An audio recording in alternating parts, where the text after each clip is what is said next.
Thank you. Namaskar. Good morning to all of you.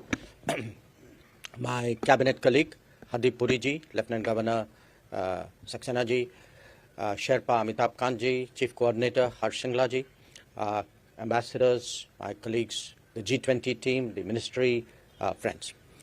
I think it's a very fitting way today to mark the progress and achievements of the G20 as we come close to the end of our presidency. About 3 weeks ago, I was in New York for what's the annual gathering of diplomacy, the United Nations General Assembly. And I must share with you that the G20 was very much the subject of conversation.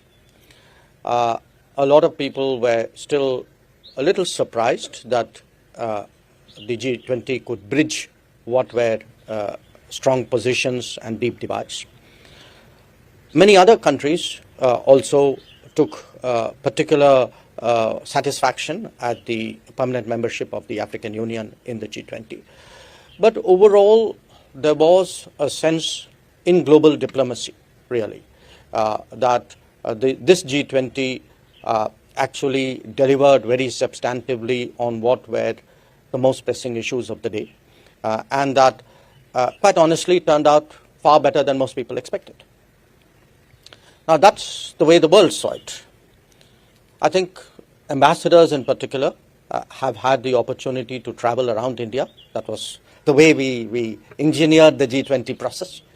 And you would have also seen that in the last year, the interest that Indians have shown in the world in international issues, in issues concerning the future of our planet, our own future linked with that, that's really been extraordinary. So we have, therefore, two reasons today to be, I would say, satisfied.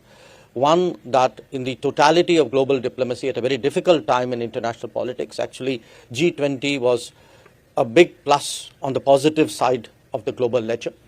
And the second, that it has made a country, a society which is today the fifth largest economy, which in many ways is globalizing at a very rapid rate. It has made this society far more connected with the rest of the world. Now, as we bask in the afterglow of the summit, I'm often asked saying, okay, it was a great show. So now that the smoke is cleared, tell me, what did you really get done?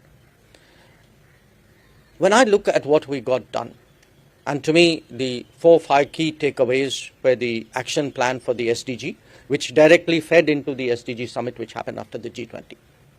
The Green Development Pact, the message of women-led development, the support for digital public infrastructure, the life mission, the sustainable lifestyle for environment.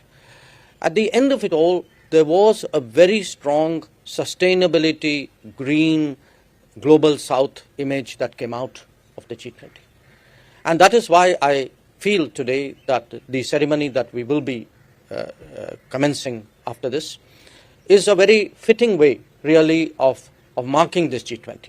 That this G20, we would like it certainly to be remembered as a green G20, as a sustainable G20, in many ways as a G20 of the future, and a G20 which honestly would not have delivered the outcomes had it not been for the entirety of the G20 membership. So today we meet partly to mark these achievements, but from our perspective, I would also say we meet to thank our fellow G20 members, without whose cooperation all of this would not have been possible. We thank the guests and the international organizations because they added a texture and a richness to the G20 process, which actually made it today globally as impactful as it has done. So once again, really, thank you all for coming. And I join my friend Hardeep in saying that we Delhiwalas who have not only grown up in this city, been educated here, who have worked here, but who have walked here. For us, Nehru Park has a particular symbolism. So I'm sure that in the years when Hardeep and I and Saxena ji, hopefully you will join us as well when we take our morning walks and evening walks. The G20 trees will always be there for us to look back at what was one of our signal achievements. Thank you once again. Thank you, sir.